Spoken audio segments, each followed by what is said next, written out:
weren't doing too good. We were particularly broke back 70s and 80s, completely broke. So we did okay out of it. But do we really need it now? I mean, when you look at the EU economically now, it's probably not doing as well as it should. Its growth hasn't certainly been as good over the last 2 decades as it would have been before that. So what do we do? Do we stay in the EU? There are arguments against it, and there are arguments for it. Let me know what you think. The number is 085 122 55. That's 085 122 55. Joining me on the line is Cormac Lucey, economist or economics columnist with the Sunday Times Ireland. Cormac, hi, how are you? Very good, thanks, Niall. Well, Elon Musk has certainly got a conversation going, if anything at all, and Donald Trump, of course. I don't know why they're suddenly sticking their nose into the EU, but they are. And it's certainly got a conversation going, so much so that I've seen EU MEPs, including Billy Kelleher and many others, over the last 24 hours defending their position and defending the EU. Is it defendable? Well, I think we need to make a distinction between the structure of the EU and the politics currently being practiced by the leaders of the EU. I think the structure is necessary.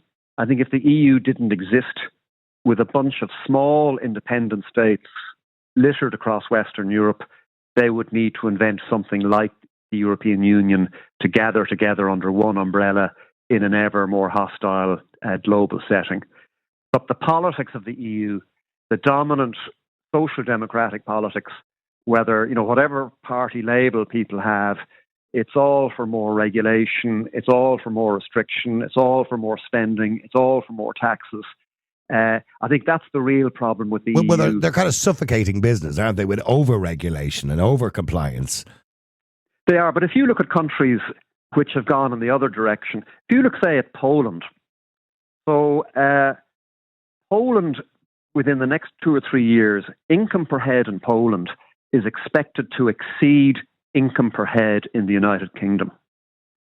So 4 years of rule by the Nazis, decades of domination by the commies, and decades of operating as a full EU member have led to unparalleled prosperity and a national feeling of well-being in Poland, because they have used the structure to exercise national advantage. And we used the structure of the EU to shelter under, while we used our low corporate tax to attract in American multinationals that transformed our country. The problem is, in recent years, we've just been frittering away the money that the American multinationals are giving us through the tax system, and we've developed an overweight, over-oppressive, over-regulating government that is stifling individual initiative. And if the American multinationals pulled out in the morning, they won't. It's very unlikely to. But our goose would be completely cooked. And the failure of our government to develop indigenous capacity and to rely almost exclusively on American multinational capacity is a very foolish mistake. But it's not just us that's relying on it. The EU are relying on it. I read there last night, and I don't know how true the article was, that the EU make more money on fines to American tech companies, including Twitter, by the way, and many others. They make more money on fines than they do from European tech companies in income tax. So we are very reliant on American investment, not just here in Ireland, but right across the EU. And I think this is the point that obviously Donald Trump is making, that, the EU is depending on America, but of course he wants to bring all the business back to the United States again. And the EU, their GDP growth has been slow over the last decade in comparison to, say, the US. So we can see the kind of financial, I'm not saying decline, but certainly it seemed to have halted, whereas the US and other countries, the Asian markets, et cetera, are certainly growing faster than we are in the EU. That's true. If you look at income per head in Germany, in Italy, in Greece, they really haven't moved very far forward in 10, 20 years. Nor have we here in Ireland, by the way. Nor have we, but I mean, that's not the EU's fault. It is partially the EU's fault because of the regulations. I mean, you know as well as I do that 80% of our laws and regulations come from the European Union. So, from that point of view, Poland and Denmark didn't just write love letters to potential refugees in 8 different languages, as Roderick O'Gorman did when he was integration minister, and open up the doors to a whole load of people to come in here. that we have to pay for, that add to our tax burden, that reduce the scope for tax cuts, that reduce the scope to increase incentives to boost the indigenous economy. They were all the results of decisions made in Ireland by Irish political leaders. Mind you, they're reversing those decisions. Now, Jim O'Callaghan has just said, by the way, that he's quite happy under the EU Migration Pact to pay the fines rather than take more people. Yeah, but we could have followed Denmark and Poland, who each applied a far more restrictive approach to immigration, particularly from asylum seekers. And in Ireland, any asylum seeker that has landed here has already been in a safe European state before Many they got yes, here. The majority would have, yeah. So it's all a calm. But our government is sort of playing along with this game rather than calling a halt to it. They would claim they have an international obligation to do that. I don't believe they have an international obligation to do it. Denmark and Poland are managing this perfectly well. We're not. It's a result of a choice made here rather than a decision promulgated from Brussels. Okay, well, that's one thing that Donald Trump obviously focuses on too, which is immigration in Europe, which he believes would be the destruction of Europe. But also, the other big problem, and I'll come back to immigration in a few minutes, is the aging demograph. I mean, Europe itself is aging. The EU is aging. I mean, rapidly. Because, of course, the average now is probably, 1.5 to 1.9 children per family across the EU. I mean, how big of a problem is that going to be for the EU in the future? Certainly when it comes to pensions, certainly when it comes to workers and having people available to work. So how is that going to work out for us? Well, I think it's a very difficult question. It's certainly going to add massively to problems of funding pensions going forward. That if the current projections keep going the way they're going, we're going to have an ever-shrinking workforce required to pay pensions for an ever larger group of pensioners, and the sums just aren't going to work. And that means, in practical terms, I'm sorry to share this bad news, but people cannot rely on the state pension being there indefinitely at its current level until they pop their clogs. There's a real likelihood of a horrible reckoning with reality at some point. Like, I'm 65. My father's father lived till he was 94. My father lived till he was 87. I'm hoping to get to 90. That's 25 years away. That's your target, There's no way the current system will last 25 years. Yeah. And do you think, by the way, in relation to our currency, has the euro protected Ireland, I suppose, against global shocks and economic shocks? Or do you think it kind of limits our national flexibility? I mean, does it limit what we can do? I wrote a book, which it's still available on Amazon just to get the plug in, called Plan B. And I argued the case for Ireland not to join the euro.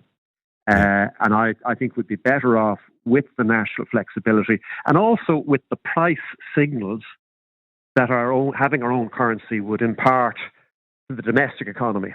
If you're driving on a motorway, you want to be able to see your speedometer so that you don't exceed the speed limit. By putting our currency in with Europe, we've essentially turned off our speedometer, and it's monitored by a bunch of bankers in Frankfurt for us. The danger is we might be going too fast, we might be going too slow, but because we don't have the control of the accelerator of our own currency car, there's nothing we can do about it. We're in a bus with 12 or 15 other countries that are much bigger than us in the main, and they're the ones who get to call the shots. We're also seeing an industrial decline. Suppose the Industrial Revolution as well and truly ended, and we're in the tech revolution now. But we're way behind in the EU in comparison to the Asian markets, to the American markets. We're way behind. And it doesn't look likely that we're ever going to catch up. So, and obviously... Well, the fundamental problem that was... a key problem that explains this is the fact that the EU has adopted a fundamentalist approach when it comes to climate change. And this has led to spiraling energy costs that have done enormous damage to the German industry, as one example. And it means that in just the last 5 years, the Chinese car manufacturing sector has completely overtaken Germany.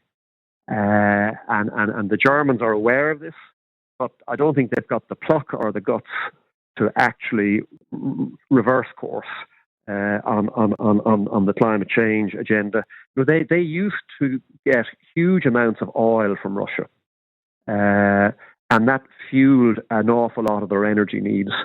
And now, both as a consequence of the Ukraine war and of climate change, oil is bad. Intermittent wind energy that mightn't even happen is good. I did see a piece in the journal.ie today where they were talking about the typhoons and the monsoon seasons in places like Malaysia. And in the article, it seemed to be blaming fossil fuels. Now, there's a million reasons as to why those things are happening. Build low-lying areas, land-lying areas, and all sorts of stuff. And by the way, they have the monsoon seasons all the time. So there's nothing new in that. And the climate is changing, of course. When they talk about this year has been the second highest, they kind of always like to do this thing, the second highest since 2023 temperature all year round. And that's not because we had a warm summer. It's because we had a reasonably mild winter. And that's usually what brings that average temperature up slightly. We don't get very many, below zero temperatures anymore. But here's the thing. The EU are diving headfirst into climate change, which is putting huge pressure on industry, huge pressure on citizens, huge pressure on the agricultural sector, massive pressure on the agricultural sector, which in itself is enough to destroy the EU if we continue down that road. That's just my personal. Well, we're choosing a strategy of self-impoverishment so that we can go to the climate change church on a Sunday and show what devout believers we are in this ideology. We've done our bit. And not just that we're doing our bit, but that we're true believers. And there is, like we suffer from this in Ireland, there is a terribly sanctimonious aspect to our national character where we love being the moral ones. Oh, no, we do like to virtue signal every now and again. Yeah, we're good at that. Oh, and the stuff with Israel and Palestine is just... We did the same thing with Russia, where we stopped buying oil from Russia. So they just sold it at discounted prices to places like India, who then refined it, put it into barrels and sold it back to us at premium prices. So we're still buying more or less the same oil. We're just virtue signaling and saying we're not going to buy it from Russia. So we do an awful lot. We cut our own nose to spite our face on a regular basis because of our virtue signaling. I don't want to get into the occupied territories bill because we could spend another half an hour talking about that. Because I personally believe economically that could do us a lot of damage. But getting back to the EU as a whole, let's talk about not just the strategy of the EU and the restrictions that it's putting on industry and the damage it's doing to industry, but the individuals responsible. Now, obviously, I ran for election last year. I would have been quite happy to take the wage, but I would have worked hard for it. But I find that, a lot of the EU MEPs that we send over there are doing nothing. You see them when the election comes around, and then you never hear from them again. And if you look up online, you can actually see how many times they have plenaries or they have meetings or they go to committee meetings. It's very few. With the exception of the odd MEP who is a genuine hard worker, there's very few of them do any work over there. Well, it's a pseudo parliament in that we get to vote for the people who sit in it. But I would consider myself politically well informed. I was a special advisor for several years. I have no idea. I couldn't tell you who the president of the European Parliament is. I couldn't tell you what they've had debates on in the last year. There is no common European polity. There's no common European debate on anything. We have a series of national debates in our own languages, and we really apply national concerns when we vote to send parliamentarians to the European Parliament. So it's a mishmash that doesn't have real power and doesn't have a real political soul. And it's another example of citizens being alienated from the way our political system functions. But those MEPs, they're not acting on behalf of the people. They're acting on behalf of the Irish government. And that, to me, doesn't democracy, because we're the ones who elected them. I would have liked to have gone. Obviously, I didn't get elected and I just missed out. But I would have liked to have gone to represent the people of Dublin and not the government. I didn't want to represent the government. I wanted to be a mouthpiece for the people of government. And I don't know how much power you would have when you're over there as an MEP. Probably very little. But like Nigel Farage, I suppose, when he went to Europe, he didn't have a huge amount of power, but he got a name for himself. He drew attention to an awful lot of problems. And that very famous speech where he talked about the EU is in decline. So he did draw attention to a lot of things, even though he may not have been able to do anything. But I don't see our MEPs doing that, with the exception of the odd moment or two. I just don't see them making a name for themselves. They're just over there rubbing shoulders with other politicians, geeing up their next, career position.